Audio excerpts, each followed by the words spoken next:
प्रदोष व्रत करने वाले को भोजन नहीं करना चाहिए, ध्यान दीजिए। फलाहार करो, उसमें भी नमक का सेवन मत करो। प्रदोष व्रत में नमक का सेवन वर्जित होता है। कारण, क्या कारण होता है? उसका एक कारण माना गया नमक की वर्जितता। जिस समय पर एक नगर में एक ब्राह्मणी रहती थी, बहुत भाव से सुनिएगा, प्रदोष व्रत नमक को त्यागने का भाव। प्रदोष व्रत की किताब में भी मिल जाएगा आपको, आप पढ़ेंगे तो सुना होगा आपने। एक ब्राह्मणी रहती थी एक नगर में, उसका पति नहीं था। छोटा सा बालक एक साथ में रहता, छोटा सा बालक। अब ब्राह्मण के घर की धर्म पत्नी है। ब्राह्मण कर्मकांड करने वाला, पूजन करने वाला, पाठ करने वाला, अनुष्ठान करने वाला, पूजन करने वाला, मंत्र जाप करने वाला, भगवत भक्ति में डूबने वाला। ब्राह्मण तो चले गया, ब्राह्मणी बच्चे के साथ रह रही। क्या करे वो? अकेली निवास कर रही है, अकेली रह रही है। और ब्राह्मणी बच्चे के साथ भ्रमण करती रहती, घूमती, कहीं कहीं दर दर जाकर कुछ भिक्षा को मांग कर लेकर आ जाती। और भिक्षा लाने के बाद में उस भिक्षा को जब लेकर आती तो अपने बच्चे को भी खिलाती और स्वयं भी उसका पान करती। एक दिन ब्राह्मणी भ्रमण करते करते प्रदोष काल के समय पर शिव मंदिर में प्रवेश करी। प्रदोष काल के समय पर, और शंकर मंदिर में जब प्रवेश करा, प्रदोष काल किसको कहते हैं? सूर्य अस्त हो रहा हो, रात्रि प्रवेश कर रही हो, दोनों का जब मिलन हो रहा हो वो प्रदोष काल कहलाता है। दोनों का जब मिलन हो रहा, सूर्यास्त हो रहा हो, रात्रि अपना चरण बढ़ाने के लिए आगे बढ़ रही हो और दोनों का जब मिलन हो रहा है, वो प्रदोष काल है, वो प्रदोष का समय है। ब्राह्मणी मंदिर में प्रवेश कर रही। जब ब्राह्मणी मंदिर में प्रवेश करी, मंदिर के अंदर पहुंची, प्रदोष काल का समय था, प्रदोष का समय चल रहा था। और प्रदोष काल के उस समय में, प्रदोष काल के उस समय में जब ब्राह्मणी ने देखा कि कोई भगवान की भक्ति में लगा हुआ है, भगवान के रस तत्व में डूबा हुआ है। आज ब्राह्मणी के पास में कुछ पदार्थ नहीं है, अपने बच्चे का पेट भरने के लिए कोई सामग्री नहीं है, और कुछ आस लेके वो प्रवेश करी है, कुछ आस लेकर वो अंदर प्रवेश कर जाती है। कोई ऋषि की पत्नी, कोई ब्राह्मण जन की अर्धांगिनी उस प्रदोष के समय पर शंकर का अभिषेक पूजन कर रही थी, भगवान शिव की आराधना कर रही थी, भगवान की भक्ति में डूबी हुई थी। जब भगवान शिव की आराधना में डूबी हुई है, आराधना कर रही है, ये कुछ पाने के लिए चली गई, ये कुछ पाने के लिए गई। और इसके मन में आया कि मुझे भोजन का कोई पदार्थ मिल जावे, मुझे कुछ भोजन मिल जावे, और जब मुझे भोजन मिल जाएगा तब मैं जो पाऊंगी अपने बच्चे को भी पाऊंगी।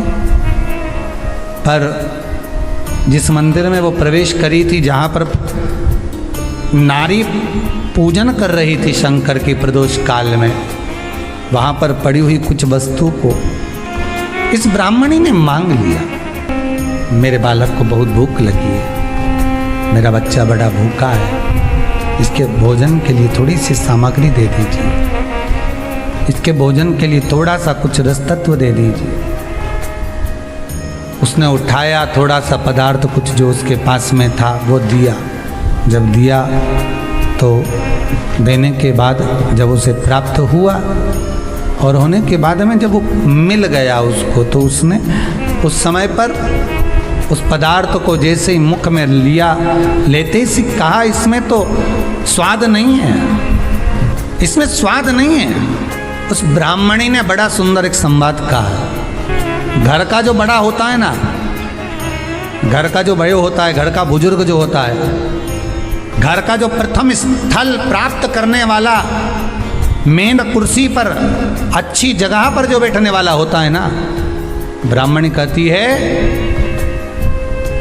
वो कभी किसी वस्तु में ऐब नहीं देखता, मिनक नहीं निकालता। समाज के अन्नकूट होते हैं, समाज के जब अन्नकूट होते हैं महाराज, समाज के जब अन्नकूट होते हैं, बड़ी बड़ी समाजों में जब कार्तिक महीने में अन्नकूट महोत्सव होते हैं, बहुत सारा प्रसाद बनता है। जो बुजुर्ग होते हैं ना, बड़े समझदार लोग होते हैं ना, तो अन्नकूट की जब प्रसाद खाने बैठते हैं ना, उसमें नमक नहीं भी होता ना तो नहीं बोलते कि इसमें नमक नहीं है। पर जो हमने डोनेशन दिया है, जब तुम आए थे समाज वाले तो हमने 1000 का लिफाफा दिया, 500 का लिफाफा दिया, 2000 का लिफाफा दिया और भोजन ऐसा बनवाया। एक व्यक्ति वो जो खाकर चुपचाप चले गया और एक व्यक्ति वो जिसने प्रसाद पर उंगली उठाई। इन दोनों को अन्नकूट की तारीख पे इनका नाम लिख लो और अगला अन्नकूट आए तब दोनों की दशा देखना। एक जो चुपचाप खाकर चले गया, भगवान के प्रसाद को प्रसाद मानकर, प्रभु का दर्शन मानकर लेकर चले गया, वो उन्नति की सीढ़ी पर चढ़ता चले गया। और जो मिनक निकालता रहा वो साल भर खटर पटर की जिंदगी जीता रहा। भगवान के प्रसाद में कभी भी ध्यान रखिएगा, भगवान के प्रसाद के अंतर्गत स्वाद की कोई मूलता नहीं होती। भगवान का प्रसाद स्वयं स्वाद है। भगवान के प्रसाद में नमक नहीं देखना, मिर्ची नहीं देखना, भगवान के प्रसाद में शक्कर नहीं देखना, भगवान के प्रसाद में कुछ ये नहीं देखना कि कितना माल डला, कितना घी, कितना बादाम, कितना काजू, कितना इलायची डला। हाँ, यहाँ तक शास्त्र कहता है कि भगवान का प्रसाद अगर बन रहा है तो उसकी सुगंध भी नहीं ली जाती है महाराज। यहाँ तक शास्त्र कहता है। जब तक भगवान उसको पानी लें तब तक उसका सुगंध भी नहीं ली जाती। और कई कई जगह तो भगवान को प्रसाद अगर सूखा सामान हाथ में आ गया, इलायची कैसी है, मंदिर के अंदर जाने वाली है भगवान को डलने के लिए, लाओ यार किसकी दुकान से आई इलायची बताओ, इलायची 25 बार सूंघा, हाँ हाँ अच्छी है, अब सूंघ लिया तो भगवान इसको स्वीकार करेगा क्या? अरे जम के तो बोलो। एक फूल तुमने बगीचे से तोड़ा और सोचा इसमें पहले मैं सूंघ लेती हूँ, इसमें स्वाद है कि नहीं, इस फूल में गंध है कि नहीं, इसमें सुगंध है कि नहीं, और फूल सूंघ लिया, उसके बाद तुम भगवान को देखो, भगवान स्वीकार करेगा नहीं। कई कई घरों में तो हंडी से दाल चलाती जाए ने हाथ में डाल के। महाराज ब्राह्मणी ने जैसे मुख में लिया थूक दिया। ये श्रेष्ठ नहीं है। जो ऋषि की पत्नी अंदर पूजन कर रही थी प्रदोष काल में, उसने कह दिया आपका चेहरा बता रहा है कि आप ब्राह्मण की धर्म पत्नी, पर आज आप दर दर जाकर अगर भिक्षा मांग रही हो, दर दर जाकर अगर भीख मांग रही हो, दर दर जाकर भिक्षा को मांग रही हो, तो इसमें आपके पति का दोष नहीं है, दोष आपका है। क्योंकि आप भगवान के प्रसाद में भी जो स्वाद देखी थी ना, ये आपका एक जन्म का नहीं है, ये ना जाने कितने जन्म का है। ब्राह्मणी के मस्तिष्क में बैठ गया, ब्राह्मणी के उस वो कहा ना, वो बक्कल में नहीं अक्कल में बैठ गया कि ये स्वाद नहीं देखना। इसलिए प्रदोष व्रत के अंतर्गत ब्राह्मणी ने उस दिन से विचार कर लिया कि जैसे आप पूजन कर रही हो, जैसे आप अर्चना कर रही हो, जैसे आप आराधना कर रही हो, ऐसी आराधना, ऐसी पूजन, ऐसी भक्ति मैं भी करूँगी, ऐसी आराधना मैं भी करूँगी।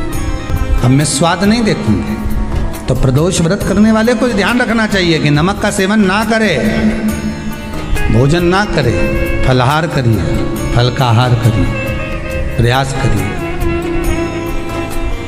और यदि आपने व्रत का ले लिया भोजन का कि हम तो एक टाइम फलाहार करेंगे, एक टाइम भोजन करेंगे, ऐसा भी कई लोग प्रदोष ले लेते हैं, तो वो बात आपकी है, आप तक रखो, ठीक है, अपने मन तक। ठीक है, बाबा आपकी मनोकामना पूर्ण करे, वो भी भाव रखे। अरे भगवान को धन्यवाद दो कभी कभी कि तूने अच्छे घर में पैदा किया, अच्छा परिवार दिया, अच्छा पति दिया, अच्छी पत्नी दी, अच्छे बच्चे दिए, अच्छा कुटुंब दिया, घर दिया, दुकान दी, जमीन जायदाद दी, शरीर अच्छा दिया, हाथ पैर आँख नाक मुंह सब बढ़िया दिया, एक के भी निपटा के नहीं भेजा तूने। मान लो एक आध निपटा के भेज देता तो क्या झगड़ा करने ऊपर जाते? एक ही कान देता और एक गायब कर देता तो यहाँ से चिपका देता, तो क्या कर लेते? हाथ एक देता और एक गायब कर देता। तो क्या झगड़ा करने जाते हैं ऊपर कि मुझे ऐसा शरीर दिया? नहीं, भगवान को धन्यवाद देना कि मुझे अच्छे घर में पैदा करा, कटोरा लेके वहाँ चौराहे पे नहीं बिठाया। तूने अच्छा घर दिया, 2 समय की रोटी दे रहा है, खूब जोरदार शरीर दिया, भजन करने का मुहूर्त दिया, और बचा कुचा था तो ये सीवर वाला महाराज दे दिया, कथा सुनाने वाला।